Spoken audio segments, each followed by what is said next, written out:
दोस्तों, कुछ ही दिनों के बाद बकरा ईद का त्यौहार आने वाला है। इसलिए सबसे पहले आप सभी इस्लामी भाई बहनों को एडवांस में बकरा ईद की बहुत बहुत मुबारकबाद। अगर आपका दिल करे तो आप भी कमेंट बॉक्स में बकरा ईद की ईद मुबारक दे सकते हैं। दोस्तों, जैसे ईद उल अजहा यानी कि बकरा ईद का त्योहार जैसे करीब आता है तो सरकार अपनी तरफ से अपने गाइडलाइंस जारी करती है और अपने आला अधिकारों को यह हुक्म देती है कि गाइडलाइन का सख्ती से पालन किया जाए। दोस्तों, आज की इस वीडियो में हम बात करने वाले हैं बकरा ईद 2025 के गाइडलाइंस के बारे में और हम आपको बताने वाले हैं कि इस बार यानी कि 2025 को लेकर मोदी सरकार ने क्या गाइडलाइन जारी की है और ऐसे कौन से 5 नियम बनाए हैं जिसको लेकर सरकार ने यह साफ कर दिया है कि इन 5 नियमों का सख्ती से पालन किया जाए। इसलिए आप सभी के लिए यह वीडियो बहुत ही ज्यादा खास है। आप इस वीडियो को आखिर तक जरूर देखते रहिएगा। दोस्तों, जैसा कि आप सब लोग जानते हैं कि बकरा ईद हजरत इब्राहिम अलैहिस्सलाम की सुन्नत है जिसको अल्लाह ताला ने हर मुसलमान पर वाजिब किया। इसलिए हर साल बकरा ईद के मौके पर हर मर्द और औरत कुर्बानी करना चाहते हैं, लेकिन जैसे ही बकरा ईद का त्यौहार करीब आता है तो हर साल सरकार की तरफ से नई गाइडलाइन जारी हो जाती है। कभी कहते हैं कि खुले में नमाज नहीं पढ़ी जाएगी तो कभी कहा जाता है कि खुले में कभी कुर्बानी नहीं होगी। लेकिन इस बार जो गाइडलाइन जारी किया गया है इसको देखकर आप लोग भी परेशान हो जाएंगे। दोस्तों, हम आपको सरकार के जरिए गाइडलाइन के बारे में बताना चाहते हैं। जिस तरह हर मुसलमान सुन्नत पर अमल करते हैं वैसे ही सरकार के तरफ से बताए गए गाइडलाइन को भी फॉलो करना चाहिए ताकि हम और हमारे घर वाले किसी भी अनहोनी से बची रहे। दोस्तों, बकरा ईद का त्यौहार आते ही मोदी सरकार ने नई गाइडलाइन जारी कर दी है। इस बार यानी कि बकरा ईद 2025 में मोदी सरकार ने 5 नए नियम बनाए हैं जिसके बारे में हर मुसलमान को मालूम होना और उस पर अमल करना बहुत ही ज्यादा जरूरी है। यानी कि इस बार ईद उल अजहा की नमाज किस तरह पढ़ी जाएगी और इस बार बकरा ईद के मौके पर कुर्बानी किस तरह होगी, ये सब बात है इस गाइडलाइन में लिखी गई है। इसलिए इस वीडियो को आप आखिर तक जरूर देखें क्योंकि इन सभी नियमों को जानना आप सभी के लिए बहुत ही ज्यादा जरूरी है। दोस्तों, मोदी सरकार ने बकरा ईद पर 5 खास नियम बनाए हैं और अपने आला अधिकारियों को यह हुक्म दिया है कि इन 5 नियमों का सख्ती से पालन करवाया जाए ताकि पूरे देश में अमनो चैन और आपसी बना रहे और पूरे देश में बकरा ईद के मौके पर कोई भी माहौल खराब करने की कोशिश न करें। नंबर 1, खुले में कुर्बानी ना की जाए। दोस्तों, मोदी सरकार ने अपने गाइडलाइन में पहला फरमान यह जारी किया है कि इस बार कोई भी शख्स खुले में कुर्बानी ना करें, यानी कि खास करके शहरों के लोग बाहर या फिर खुले में कुर्बानी ना करें, वह इस बार ऐसा न करने पाए। इस खबर को देखते ही कई लोगों का यह कहना है कि इस बार मोदी सरकार ने खुले में या फिर सड़कों में कुर्बानी करने से रोक लगा दिए। इस बार सिर्फ किचन खाने में कुर्बानी की जाएगी। मगर हम आपको बता दें कि यह खबर सरासर गलत है। इसका मतलब यह नहीं हुआ कि मुसलमान बाहर में कुर्बानी ना कर सके, खास करके शहरों के लोग इस तरीके से कुर्बानी करते थे। तो इसलिए ही मोदी सरकार ने इस बार रोक लगा दी है और अपने गाइडलाइन में साफ साफ कह दिया है कि बकरा ईद की मौके पर मुसलमान ऐसा नहीं कर पाएंगे। उसके लिए हुकूमत ने अपने आला अधिकारियों को सख्त हुक्म दिया है। नंबर 2, बेन जानवर ज़ब्ह न किया जाए। दोस्तों, मोदी सरकार ने अपनी गाइडलाइन के अंदर दूसरा फरमान यह जारी किया है कि इस बार पूरे देश में कहीं पर भी कोई ऐसा कुर्बानी ना कर पाए जिस जानवर पर भारत सरकार की तरफ से रोक लगा दी गई है। और उसको रोकने के लिए मोदी सरकार ने अपने आला अधिकारियों को सख्त निर्देश दिया है। दोस्तों, सीधी सी बात है कि मोदी सरकार यहां पर गाय की बात कर रहे हैं, यानी कि गाय की कुर्बानी को रोकने के लिए मोदी सरकार अपनी आला अधिकारियों को यह हुक्म दे रहे हैं और इस बार खास पाबंदी लगाने को कहा है क्योंकि आप सभी लोग जानते हैं कि गाय के हिंदू भाइयों की आस्था जुड़ी हुई है। हिंदू मजहब के लोग गाय को अपना माता मानते हैं और उसकी पूजा करते हैं। इसीलिए आप सबसे गुजारिश है कि इस बार आप सब यह गलती भूल कर भी ना करें। जिस जानवर पर भारत सरकार की तरफ से रोक लगाई गई है उसकी आप कुर्बानी करने की कोशिश ना करें। और साथ में मोदी सरकार उनने लोगों पर भी सख्त कार्रवाई करने का हुक्म दिया है जो लोग अफवाह फैलाने का काम करते हैं यानी कि बाहर झूठी अफवाह फैला देते हैं यहां पर गाय की कुर्बानी हो रही है या फिर हो चुकी है, तो फिर इस तरह से माहौल खराब हो जाता है। ऐसे लोगों पर मोदी सरकार ने सख्त कार्रवाई करने का आदेश अपने आला अधिकारियों को दी है। नंबर 3, कुर्बानी का गोश्त गैर मुस्लिम इलाकों में न जाने पाए।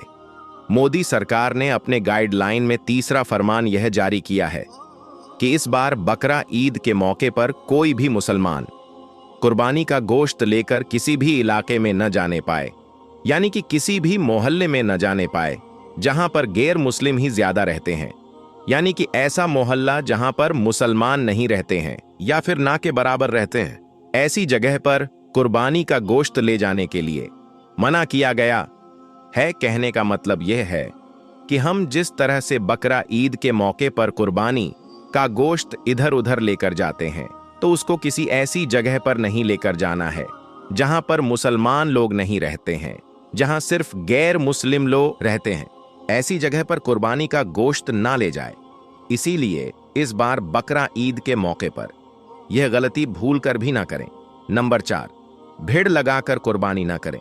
दोस्तों, मोदी हुकूमत ने अपने गाइडलाइन के अंदर चौथा फरमान यह जारी किया है कि इस बार बकरा ईद के मौके पर मोदी हुकूमत ने अपने गाइडलाइन के अंदर चौथा फरमान यह जारी किया है कि इस बार बकरा ईद के मौके पर कोई भी भीड़ लगाकर कुर्बानी ना करे।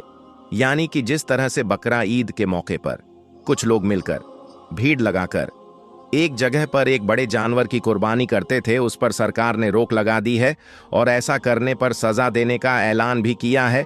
इसलिए सरकार ने अपने गाइडलाइन में यह हुक्म दिया है कि जिसको इस तरह कुर्बानी करते हुए देखें उसको सजा होगी। इसलिए इस तरह कुर्बानी ना करें, अपने घर में कुर्बानी करें। नंबर 5, सोशल मीडिया पर अफवाह ना फैलाएं। दोस्तों, मोदी सरकार ने अपने गाइडलाइन में 5वां फरमान यह जारी किया है कि बकरा ईद के मौके पर 5वां फरमान यह जारी किया है, बकरा ईद के मौके पर कोई भी शख्स सोशल मीडिया पर किसी भी तरह की कोई भी अफवाह ना फैलाएं। उसके लिए सरकार ने अपने आला अधिकारियों को यह निर्देश दिया है कि शक्ति के साथ इन नियमों का पालन करवाने की कोशिश करें।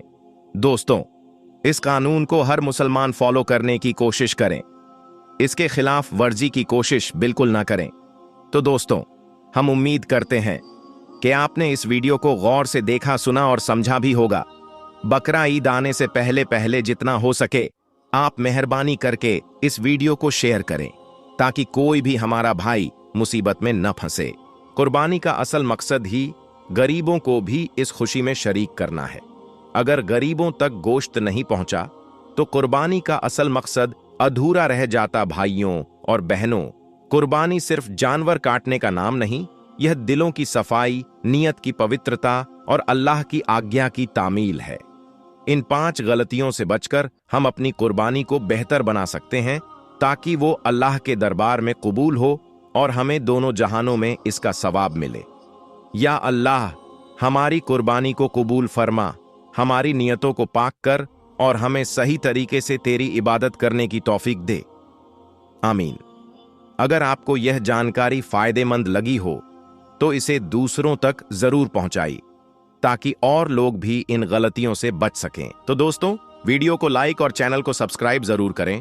मेरे भाई, वीडियो अभी खत्म नहीं हुआ है दोस्तों। 5 कौन ऐसे काम हैं जो कुर्बानी में नहीं करना चाहिए, वह आप सुन लीजिए रहते हैं। आज हम एक बेहद अहम और फायदेमंद टॉपिक पर बात करने वाले हैं।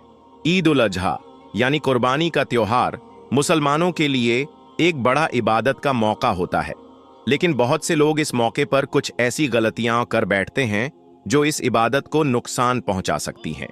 तो चलिए आज जानते हैं कुर्बानी के 5 ऐसे आम गलतियां जिनसे हमें बचना चाहिए ताकि हमारी कुर्बानी मुकम्मल, पाक और अल्लाह की बारगाह में कबूल। बहुत से लोग कुर्बानी करते हैं लेकिन उनका मकसद होता है लोगों को दिखाना कि देखो हमने कितने बड़े जानवर की कुर्बानी दी।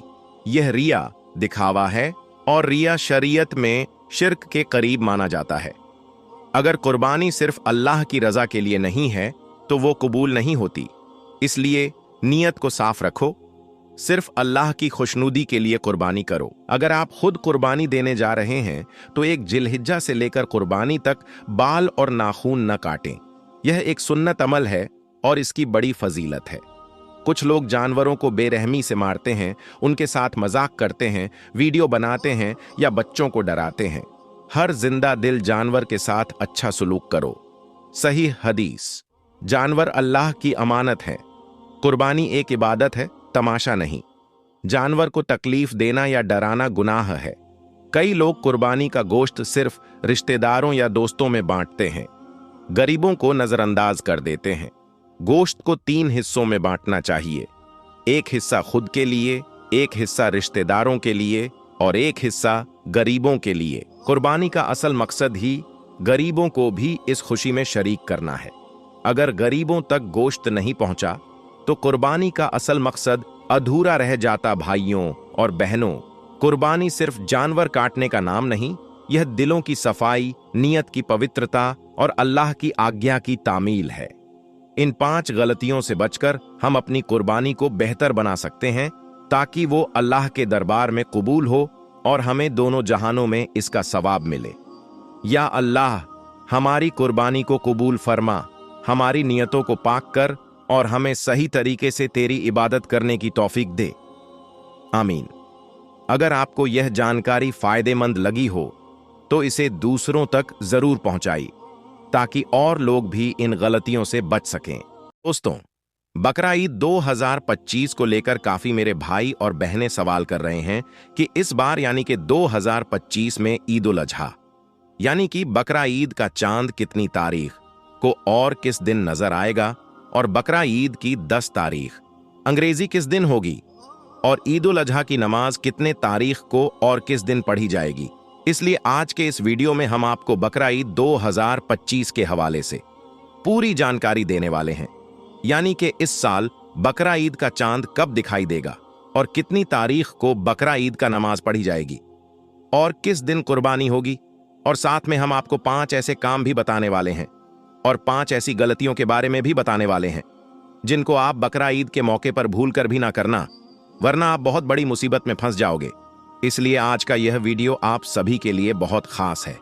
आप इसको आखिर तक जरूर देखें और मेहरबानी करके इसको दूसरों तक शेयर भी कर दें ताकि और भी लोगों के पास यह वीडियो पहुंच जाए। दोस्तों, अल्लाह ताला ने हम मुसलमान को साल में 2 ईदें आता फरमाई है। पहले ईद तो है ईद उल फितर और दूसरी ईद है ईद उल अजहा, जिसको बकरा ईद भी कहा जाता है। ईद उल फितर के बाद मुसलमान के लिए दूसरा सबसे बड़ा त्यौहार बकरा ईद का त्यौहार है, जिसको मुसलमान बड़े धूमधाम के साथ मनाते हैं। याद रखें, इस्लामी महीने के हिसाब से 10वां महीना यानी कि रमजान के बाद सव्वाल की पहली तारीख को ईद उल फितर का त्यौहार मनाया जाता है और ईद उल फितर के 70 दिनों के बाद यानी कि 2 महीना के बाद 2 महीने 10 दिन बाद ईद उल अजहा यानी कि बकरा ईद का त्यौहार मनाए जाते हैं।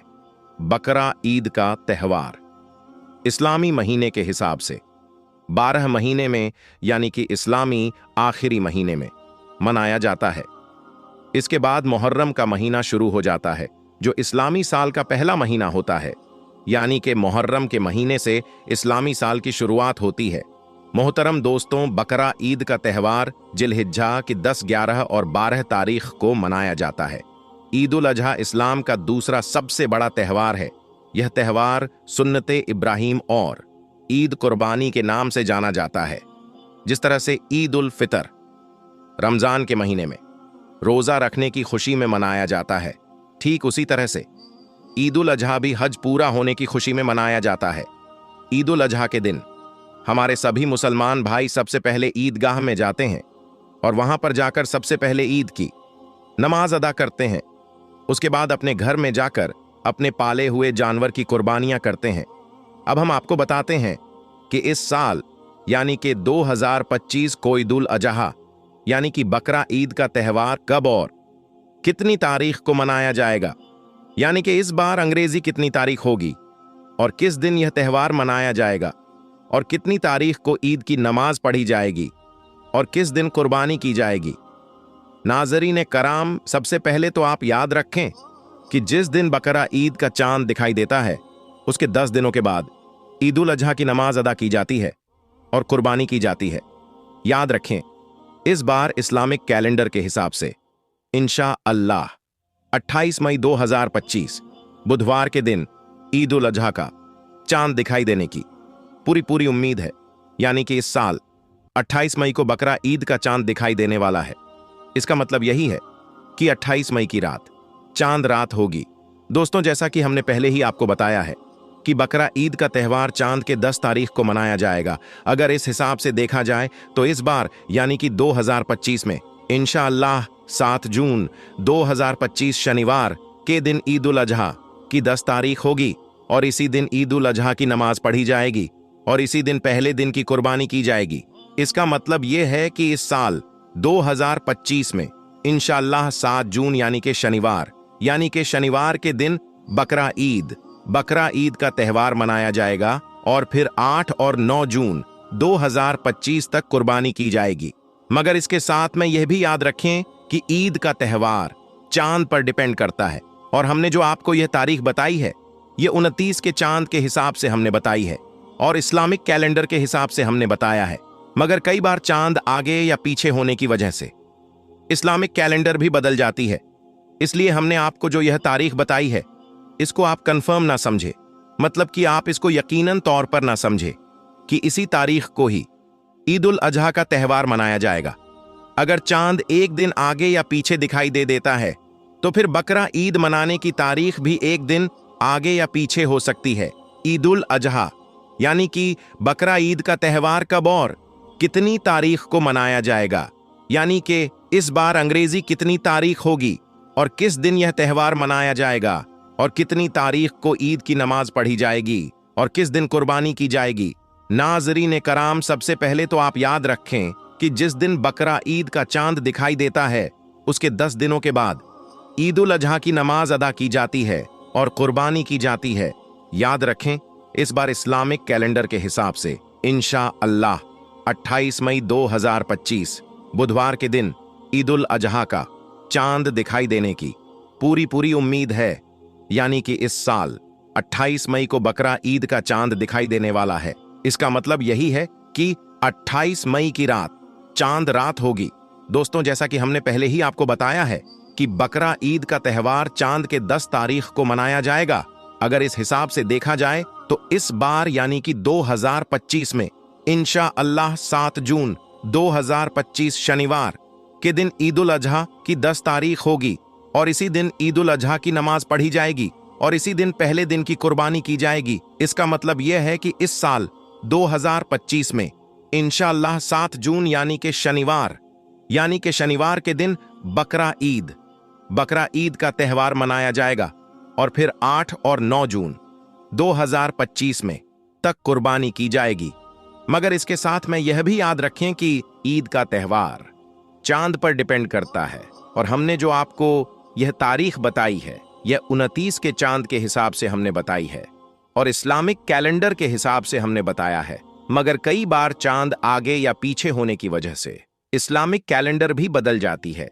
इसलिए हमने आपको जो यह तारीख बताई है इसको आप कंफर्म ना समझे, मतलब कि आप इसको यकीनन तौर पर ना समझे कि इसी तारीख को ही ईद उल अजहा का त्यौहार मनाया जाएगा।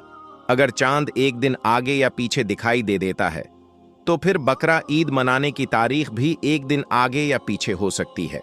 बकरा ईद की सही तारीख तो हमें बकरा ईद के 10 दिन पहले ही पता चलेगा, जब ईद उल अजहा का चांद दिखाई दे देगा।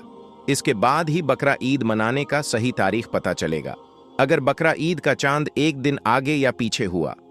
दोस्तों, अब आपको 5 ऐसे काम बताते हैं, 5 ऐसी गलतियों के बारे में बताते हैं जिनके बारे में अल्लाह के गैब द नबी ने फरमाया कि बकरा ईद के मौके पर आप यह 5 गलतियां भूलकर भी ना करें, वरना आप तबाह और बर्बाद हो जाओ। ये नंबर 1, हैसियत हो तो कुर्बानी जरूर करें। दोस्तों, सबसे पहले काम तो यह है कि आप बकरा ईद के मौके पर कुर्बानी करना ना भूले। यारी के बकरा ईद के मौके पर आप इस बात को जरूर याद रखना कि अगर आप कुर्बानी करने की हैसियत रखते हैं तो आपको चाहिए कि बकरा ईद के मौके पर अल्लाह की रजा के लिए कुर्बानी जरूर करें। और मेरे भाई, ये 4 बातें जो रह गया हम आपको आने वाले वीडियो में बताएंगे, आपको पार्ट 2 में। और दोस्तों, अगर आप मेरे वीडियो को देखते हुए यहां तक आए हैं तो प्लीज मेहरबानी करके वीडियो को लाइक और चैनल को सब्सक्राइब जरूर कर दीजिएगा। क्योंकि हम इसी तरह की इस्लामिक वीडियो आपकी खिदमत में लाते रहते हैं। एक समय था जब हर ओर अंधेरा था। लोग पत्थर के बेजान बुतों को अपना खुदा मानते थे। जमीन शिर्क से भर चुकी थी। और तभी एक रोशनी उभरी, एक आवाज जो सिर्फ एक खुदा को पुकारती थी। उस आवाज का नाम था इब्राहीम अलैहिस्सलाम। इब्राहीम अलैहिस्सलाम का जन्म एक ऐसी कौम में हुआ था जो मूर्तियों की पूजा करती थी। उनके अपने वालिद आजर बुत बनाते थे, मगर इब्राहीम का दिल सच्चाई की तलाश में था। बचपन से ही वो सवाल करते थे, ये पत्थर क्या सच में हमारे खुदा हैं? ये ना सुनते हैं, ना बोलते हैं, ये खुद को भी नुकसान से नहीं बचा सकते? उनका दिल कहता था, नहीं, सच्चा रब ऐसा नहीं हो सकता। एक रात उन्होंने चमकता सितारा देखा। कहा, शायद ये मेरा रब है, मगर वो भी डूब गया।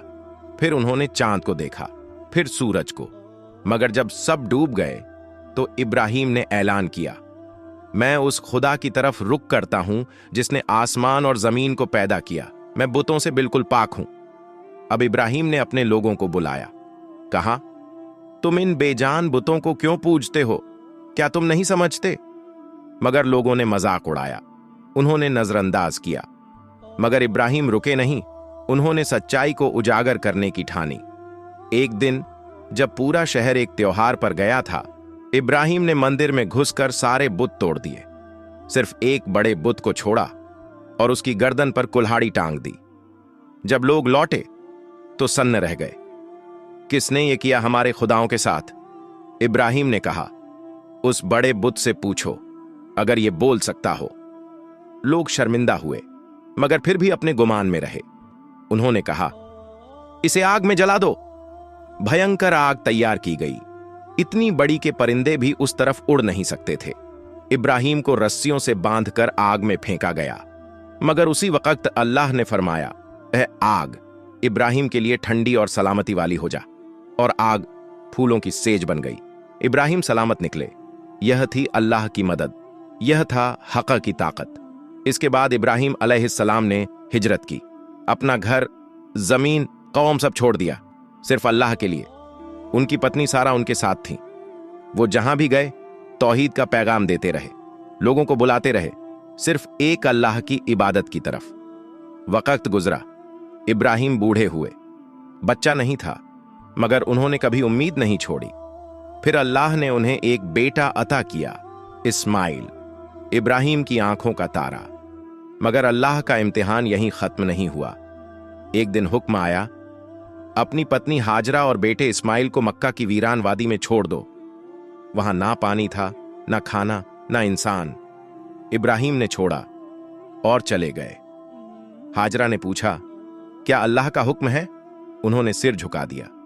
हाजरा बोली, अगर ये अल्लाह का हुक्म है तो वो हमें जाया नहीं करेगा। पानी खत्म हुआ। इस्माइल प्यास से बिलबिलाने लगे। हाजरा सफा और मरवा की पहाड़ियों के बीच दौड़ने लगी। एक बार, 2 बार, 7 बार, तभी अल्लाह की रहमत उतरी। इस्माइल के पैरों के नीचे से एक चश्मा फूटा। जमजम, एक मां का सब्र, एक बाप की तस्लीम, एक रब की रहमत। कुछ साल बाद फिर एक ख्वाब आया। इब्राहीम अलैहिस्सलाम ने देखा वो अपने बेटे को कुर्बान कर रहे हैं। ये सिर्फ एक ख्वाब नहीं था, ये अल्लाह की तरफ से एक हुक्म था। उन्होंने अपने बेटे से कहा, बेटा, मैंने ख्वाब में देखा है कि मैं तुम्हें जिब्ह कर रहा हूं, क्या राय है तुम्हारी? इस्माइल बोले, अब्बा, जो हुक्म मिला है उसे पूरा कीजिए, आप मुझे सब्र करने वालों में पाएंगे। इब्राहीम ने बेटे को जमीन पर लिटाया, आंखें बंद की, दिल भारी था, छुरी चलाई, मगर छुरी ने नहीं काटा। अल्लाह ने फरमाया, ऐ इब्राहीम, तुमने अपना ख्वाब सच्चा कर दिखाया। अब इसकी जगह एक बड़ी कुर्बानी लो। और एक मेंढा भेजा गया जन्नत से। यह था सब्र और तस्लीम का सबसे ऊंचा मकाम। फिर इब्राहीम और इस्माइल ने एक और काम अंजाम दिया। उन्होंने मिलकर काबा की तामीर की। हर ईंट, हर पत्थर अल्लाह की इबादत के लिए। और साथ साथ ये दुआ मांगी, ऐ हमारे रब, हमें अपनी राह पर कायम रख, हमारी नस्ल को भी मुस्लिम बना, हमारे अमल कबूल कर ले। ये थी एक नबी की सोच, सिर्फ अपनी नहीं, पूरी उम्मत की फिक्र। आज जब हम हज करते हैं जब सफा और मरवा के बीच दौड़ते हैं, जब जमजम पीते हैं, जब कुर्बानी करते हैं, तो हर अमल में इब्राहिम की याद है। वो अकेले थे, मगर एक पूरी उम्मत थे, एक मर्द जो आज भी करोड़ों दिलों में रोशनी बनकर जिंदा है। इब्राहिम अलैहिस्सलाम, अल्लाह के खलील, हमारे लिए एक मिसाल हमेशा के लिए।